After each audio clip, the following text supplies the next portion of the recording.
할렐루야. 기도는 능력이 있어요. 여러분이 새벽에 나오시는 이유가 그 능력 때문 아니겠습니까? 왜냐하면 기도를 하면 하나님이 반드시 그 기도에 응답해 주십니다. 그 기도의 응답이 내 생각과 다르고 내 뜻과 좀 다르다 할지라도 그게 응답이 있는 거예요. 더디어지며 더디어질수록 때가 아닌 그 기도가 있고요. 또 때로는 나에게 주어졌을 때 그것이 하나님을 떠나게 되는 경우가 있기 때문에 하나님은 그것을 허락하지 않는 경우가 있습니다. 마치 우리가 자녀들이 요구하는 바들을 그대로 다 들어주지는 않잖아요. 그것이 그 자녀에게 덕이 되고 좀 좋겠다라고 생각되어지면 우리가 자녀에게 들어주는 거지만, 그러나 자녀에게 해가 될 것 같은 것은 우리는 잘 해주려고 하지 않죠. 그런데 다만 이제 억지로 막 때를 쓰고 하면 가끔은 어느 선 안에서는 사탕도 좀 줄 수 있고, 또 때로는 뭐 게임도 좀 하게 해주고 하는 것처럼 우리가 이제 하나님께서 우리가 계속 때를 쓰면 주시기는 합니다만, 제가 짧지만 이 목회 사역을 돌아보면서 느꼈던 건 때를 써서 받는 것을 나중에 또 깨닫게 하시더라고요. 아유, 그때 이거 내가 감사한데 때를 쓴 거구나. 결론적으로 항상 하나님은 우리의 기도에 반드시 응답하세요. 그래서 이 새벽이 좋은 이유가 그 하나님의 응답을 경험하게 되는 것이죠. 그 경험하는 그 가장 좋은 시간들이기 때문이에요.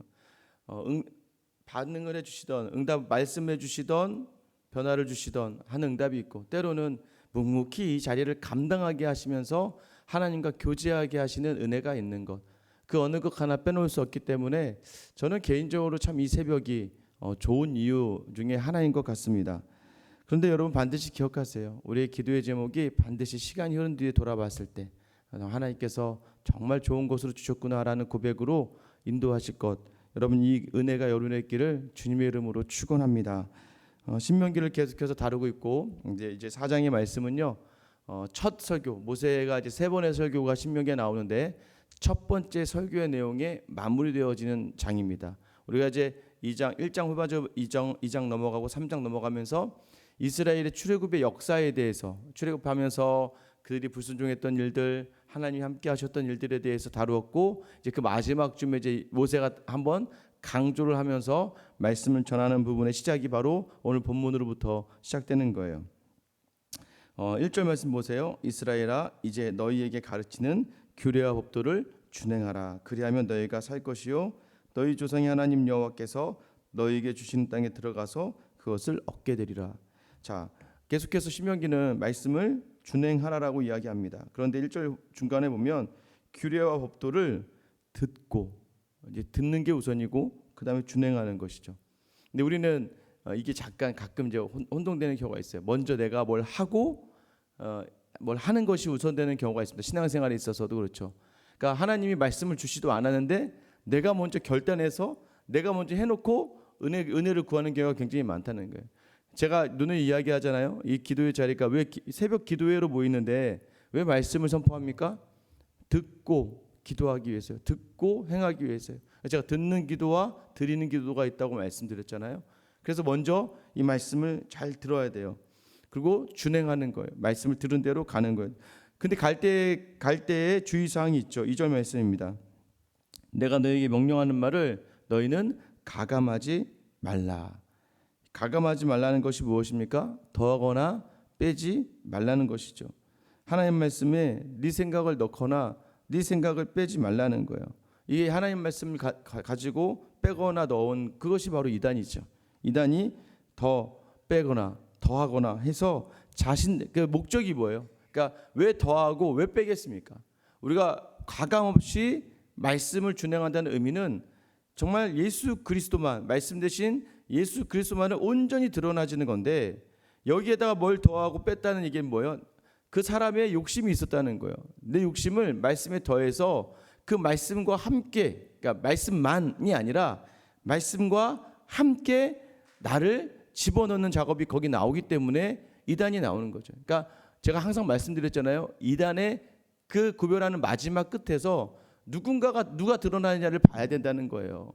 그러니까 여러분, 만약에 이 생수회관 교회가 계속해서 말씀의 끝에서 목사만 드러나진다면 제가 잘못 가르치는 거죠. 말씀의 끝에서 드러나야 될 분은 예수님의 그 십자가의 사랑과 하나님의 그 큰 은혜예요. 항상 그 끝에서 드러나지는 것이 이것으로 되는 것처럼 우리가 말씀을 준행하는 것, 우리가 말씀을 듣는다는 것은 예수님만 생각하는 거예요. 하나님만 생각하면서 내가 하나님을 기뻐하게 하고 그를 영화롭게 할 것이 무엇인가에만 집중하는 것이지, 거기에다 교묘하게 내 생각을 싹 집어넣으면 안 된다는 것이죠. 왜 그렇습니까? 오늘 본문에 보면 이 1절 말씀에 뭐라고 했어요? 그러면 너희가 산다는 것이죠. 말씀을 준행하면 너희가 살지만 말씀을 준행하지 않으면 너희가 죽기 때문에, 그러니까 어떻게 준행하지 않으면, 가감없이 준행하지 않는다면 너희는 죽는 거지만 가감하지 않고 준행하면 사는 거예요. 여러분, 이 말의 의미는 이거랑 똑같습니다. 첫 죄가 어떻게 시작됐어요? 하와가요, 뱀에게 이렇게, 뱀이 물어보잖아요. 야, 선악과 먹으면 죽는데? 라고 하니까 하와가 가감하잖아요. 뭡니까? 성경에서 반드시 정령, 예전 버전은 정령 죽으리라, 요즘 개역개정은 반드시 죽으리라예요. 그런데 하와가 뭐라고 이야기해요? 죽을까 하노라 라고 하면서 이 뒤를 살짝 흘려버립니다. 그러니까 뒤가 살짝 변질되면서 바뀌는 거죠. 그러니까 죽는다, 끝났어요. 근데 거기 살짝 빼는 거죠. 죽을지도 몰라 라고 이야기하면서 그 말씀 하나에 살짝 빼는 순간 정말 하와는 죽게 되는 거예요. 하나님부터 떠나게 되는 겁니다. 이 말의 의미는 뭐냐면요, 하나님만 섬기라지 하나님과 섬겨라가 아니라고요. 우리가 말씀을 읽을 때는 하나님만 드러나는 그 말씀으로 나아가야 되는데, 하나님도 드러나고 나도 좀 드러나야지라는 생각을 가진 순간부터 그 말씀이 우리를 살려내는 말씀이 되지 않는다는 거예요. 왜 그렇습니까? 바알보올의 그 일로 말미암아 행하신 일 기억하라고 3절에 나오죠. 바알보올이 어디입니까? 바알보올이요, 시딤이라는 지역의 한 지명입니다. 시딤 음행 사건이라고 민수기 25장에 나와요. 그 안에 있는 지명이 바로 바알보올이었어요. 여기 어떤 일이 있었냐면, 모압과 대치하고 있는 상황에서 모압 왕 발락이 발람을 이제 초대합니다. 이제 거짓 선지자죠. 근데 결국에 이 발람 선지자는 하나님이 두려워 처음에는 그냥 왔다 갔어요. 근데 그 다음에 다시 이 모압 왕이 계속 돈을 줄 거다, 내가 너를 명예를 주게 하고 계속 꾀니까 결국엔 발람이 가면서 주었던 꾀가 뭐냐면, 저 이스라엘은 하나님만 바라봐야 되는데 하나님만 바라보지 않으면 쟤는 망한다라고 얘기하고 가요. 그래서 발람의 꾀로 내놓은 그 방법이 뭐냐면, 모압의 여인들을 이스라엘 진영으로 풀어냅니다. 풀어내서 모압의 여인들이 막 이렇게 막 정말 막 모르겠어요. 이스라엘 여인들이 얼마나 투박했는지 모르겠는데 모압 여인들이 막 이쁘게 치장을 하고 막 이스라엘 남자들 꼬드겨서 같이 막 잠자리를 하고 그러는 거예요. 그러다 거기서 그치지 않고 자기들이 드리던 제사에 같이 절하게 합니다. 막 정신없이 한 다음에 같이 절도 하고 막 하는 거예요. 결국 무엇입니까? 하나님만 섬겨야 될 이스라엘이 모압 여인들, 그 모압 지방에 있는 그 여인들의 꾀에 속아 넘어가는 것이죠. 근데 그때 제사장 비나스가 이제 그 미디안 여인과 음행하던 이 시므온 지파의 사람을 창으로 꿰뚫어 죽여버리면서 이 사건이 딱 달라지는데, 그 바알보올에서의 음행의 사건으로 24,000명이 죽습니다. 많은 사람이 죽어요. 그때 그것을 뭐라고 얘기하는 거예요? 이들이 이방 신을 섬겼기 때문에 죽었다, 맞죠? 근데 더 두려운 건 뭐예요? 하나님만 섬기지 않고 하나님과 겸하여 섬겼다는 거예요. 맞지 않습니까? 저희 아내가 남자로는 저만 사랑해줘야죠. 저만 사랑해야죠.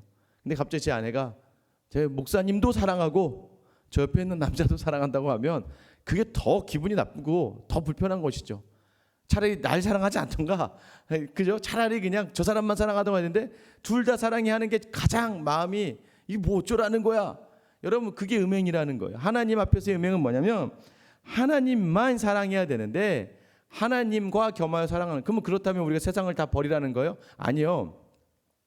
하나님보다 사랑하면 안 된다는 거예요. 하나님보다. 하나님이 제일 우선이고, 돈 있어야죠. 건강 있어야죠. 모든 가족의 관계가 있어야죠. 집도 좀 넓은 집도 필요하겠죠. 근데 인생의 모든 것이 하나님이 없고 오직 좋은 집만 살려고 하는 사람처럼 사는 것이 아니고, 하나님을 섬긴다고 하면서 돈을 더 하나님처럼 섬기는 사람들이 있다는 게, 그것이 문제가 된다는 거예요. 그래서 오늘 모세는 다시 한번 이야기하는 거예요. 하나님만 섬겨라. 4절 말씀 보세요. 같이 한번 읽어볼게요. 4절입니다. 시작. 오직 너희 하나님 여호와께부터 떠나지 않은 너희는 오늘까지 다 생존하였느니라. 하나님께만 붙어있던 너희들은 살아있지 않느냐라고 이야기하는, 그것이 대표적인 사람이 여호수아와 갈렙이다라고 이야기하는 것이죠. 하나님께 붙어 있어야 돼요. 언제까지요?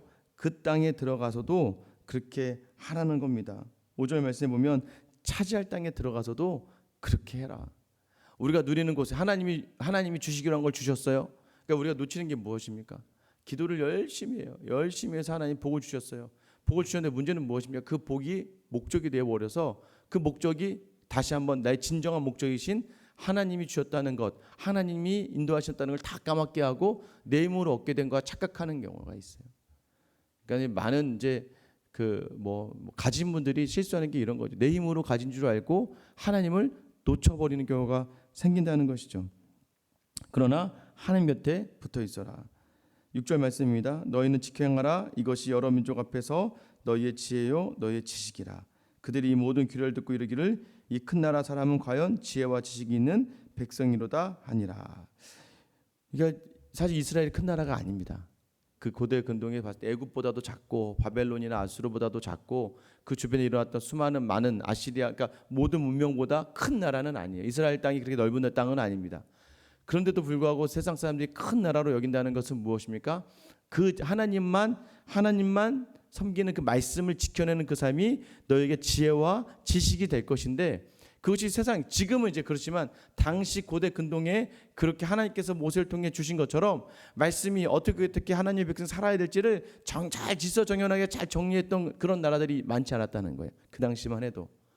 또 하나는 뭐예요? 그것을 지켜내므로 말미암아 그들에게 행하신 하나님의 놀라운 일들을 많은 이방 사람들이 바라보면서 야, 너희는 정말 큰 나라구나, 너희는 정말 다르구나라는 것을 인정하게 된다는 거예요. 어떻게요? 여러분 이제 우리 족보 개념을 조금 생각해 보면 되겠지만, 할아버지가 이렇게 늦지막히 만약에 아이를 낳았습니다. 아이를 낳아서 저보다 나이가 한 10살 어려요. 그런데도 불구하고 제가 세상적으로 봤을 땐 나이가 많지만 족보상 제 삼촌이 되는 것이죠. 누구의 아들이냐가 중요한 거예요. 누구의 아들이냐, 아무리 그래도. 그렇죠? 그러니까 결국 뭐냐면 누구의 백성이냐가 중요하다는 거예요. 누구의 자녀이냐가 중요하다는 거예요. 우리 나라가 비록 이스라엘 나라가 작고 아무것도 보잘것없는 것 같아 보여도 우리나라를 이끌어 주시는 분이 하나님이시고 그분이 우리 아버지시다. 이 큰 나라가 되는 조건은 하나님이 우리를 다스려 주기 때문에, 그래서 우리가 큰 나라다, 세상 사람들로부터 큰 나라라고 인정받을 것이라고 말씀하시는 것이죠. 그리고 그 사람들이 왜 더 놀랍니까? 7절 말씀입니다. 같이 한번 읽어볼게요. 시작. 우리 하나님 여호와께서 우리가 그에게 기도할 때마다 우리에게 가까이 하신 것 같이 그 신이 가까이함을 얻을 큰 나라가 어디 있느냐. 세상 사람들이 놀라는 거예요. 야, 어떻게 신이, 그 고대 근동의 신은 정말 인간이요 쇠빠지게 자기가 다 해서 바쳐야 되는 신이, 그래야 자기를 죽이지 않아요. 그래야 자기를 해하지 않으니까. 그 신들은 두려움의 대상이었어요. 그런데 너희의 신은 너희가 기도할 때마다 너희와 함께 한다는 거예요. 너희와 가까이 한다는 거예요. 그런 신이 그 당시 세상의 신 중에 없었다는 거예요.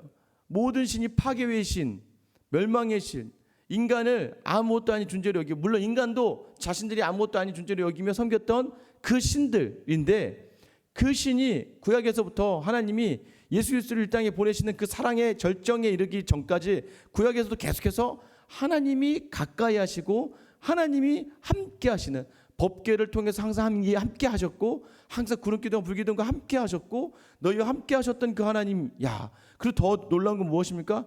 기도만 하면 가까이 해주신다는 거예요. 너희가 기도할 때만 되면 하나님은 너희와 늘 함께 하셨다는 거예요. 이런 하나님이 어디니? 그러니 너희가 큰 나라가 될 수밖에 없다는 겁니다. 여러분, 이 땅을 살아가면서 세상이 보기에는 너무나 우리가 부족한 게 많고, 세상이 보기에는 미련해 보이는 일들이 너무나 많습니다만은, 오늘 주신 말씀이 무엇입니까? 놀라우신 하나님이 지금 너희와 가까이 하고 있다. 여러분, 이 자리 기도할 때마다 하나님 여러분과 함께 하는 거예요. 여러분, 이 자리에서 기도할 때마다 하나님 여러분과 가까이 계시는 거예요. 그것이 너무나 놀랍고 그 당시 세상의 사람들에게 있어서는 너무나 신비한 일들이었어요. 그러니 너희가 큰 나라가 될 수밖에 없다라는 것을 이 모세가 이야기하는 거예요. 그리고 그 하나님이 함께하기에 공의로운 큰 나라예요. 공의롭다는 건 무엇입니까? 우리가 하는 것이 맞다라는 거예요. 지금의 세상의 기준으로는 틀릴 수 있지만 우리가 행하는 이 모든 기도하며 나아가며 하나님과 함께하는 그 과정에 모든 큰 나라로서 너희가 공의롭다라는 거예요. 정말 세상이 맞다 틀리다의 문제는 아무것도 아니고 전능하신 하나님께서 너희를 인도하시기에 너희가 참 옳은 나라이고 너희가 참 공의로운 나라이다라고 이 모세가 이야기하는 거예요. 여러분, 오늘 이 새벽에 우리에게 왜 이 말씀이 힘이 됩니까? 왜 우리가 이 말씀을 따라 살아가야 됩니까? 여러분, 기도할 때마다 여러분 가까이에서 함께 하시는 하나님이 계시기 때문이에요. 가까이 있다는 것이 무엇입니까? 세상을 뛰어넘는 선으로 우리를 인도하신다는 거예요. 오늘도 여전히 우리의 기도의 자리에 함께 하시는 그 주님이 있다는 것만으로도 벅차지 않습니까? 누구와 함께 하느냐가 중요한 건 아니겠어요? 여러분, 고난의 순간에 힘든 순간보다 더 중요한 건 그때 나와 함께 했던 그 귀한 사람이 있다는 거 아니겠습니까? 하물며 하나님께서는 단 한 번도 우리가 외롭고 괴롭고 힘들 때 우리 곁을 떠나신 적이 없으신 거예요. 하나님은 늘 우리와 함께 하셨어요. 지금도 여전히 함께 하세요. 그 하나님이 지금도 오늘 새벽에 나와 기도하는 여러분의 그 기도를 들으실 것이고 그 기도를 듣고 여러분을 인도하실 거예요. 여러분 믿으십니까? 이 믿음으로 오늘 또 우리가 이 기도의 자리에 선 거예요. 저는 부디 여러분의 기도 모든 제목들이 반드시 선으로, 정말 우리가 볼 때도, 세상 사람들이 볼 때도, 야, 너 정말 큰 나라구나. 야, 정말 너희 하나님이 너와 함께 하시는구나. 이 놀라운 고백을 우리의 입을 통해서 먼저 일어나고 주변에 함께하는 다른 많은 사람들을 위해서, 많은 사람들 입을 통해서 일어나는 귀하고 복된 은혜가 여러분에 있게 되길 예수님의 이름으로 축원합니다. 이제 같이 한번 기도하실게요. 기도의 응답보다도요, 기도할 때 여전히 나와 함께 하신 하나님에게 집중해 보세요. 한 번도 나를 떠나시지 않고 한 번도 나를 모른 척하지 않으셨어요. 여전히 우리가 기도하는 기도를 들어주십니다. 그리고 기도 가운데 다른 건 몰라도 하나님이 함께 하신대요. 그러면 되는 거 아니겠습니까? 오늘도 기도하실 때 여러분 이렇게 기도하셨으면 좋겠어요. 하나님, 이 새벽에 나와서 하나님을 구하니 하나님 나를 채워주시고 하나님만으로 만족하는 하루, 그래서 하나님만 바라며 하나님만 함께하는 귀한 하루의 삶을 살아낼 때 정말 나로 하여금 살아내게 하실 줄 믿사오니 오늘도 나에게 생명이 넘치는 귀한 하루가 되게 해달라고 여러분 기도하시면 좋을 것 같아요. 또 이 생수양교회가요, 말씀에 가감 없이 온전한 하나님의 말씀을 잘 전하는 것이 아니라 말씀을 바르게 전하고 말씀을 잘 듣는 것이 아니라 말씀을 바르게 들어서 그 하나님이 원하시는 바를 준행하는 그러한 주님의 공동체가 되게 해달라고 기도해 주시고요. 코로나 사태가 잦아들지 않습니다. 이제 여기저기 근처에서 막 여기저기 터지고 있어요. 여러분 이때 하나님 더 지켜주시고 우리로 하여금 다시 한번 경각심을 갖고 조심하고 배려하면서 나아갈 수 있게 해달라고. 또 우리 선교사님이 기도하실 때는 김기욱 선교사님 위해서 기도하시겠습니다. 미얀마에 계시다가요, 이제 선교센터 이제 그 교회에서 후원하는 그 돈을 받고 센터를 이제 계약하기 위해서 한국에 잠시 들어왔어요. 그리고 또 코로나 때문에 잠시 들어왔습니다. 내일이면 이제 자가격리가 해제되는데 이 있는 동안에 센터를 진행하는 과정이 잘 되게 하시고 또 후원을 받고 나아가는 과정도 잘 진행되게 하시며 무엇보다도 건강과 안전 지켜주시고 새로운 센터의 사역이 잘 준비되어져서 하나님의 영혼들을 잘 불러들이고 또 살리는 귀한 은혜가 있게 해달라고 오늘 시간 나와 교회와 나라 민족과 우리 김기욱 선생님 놓고 기도하겠습니다. 우리 주님 이름만 부르며 기도하며 나가겠습니다. 주여, 아버지 하나님, 오늘도 여전히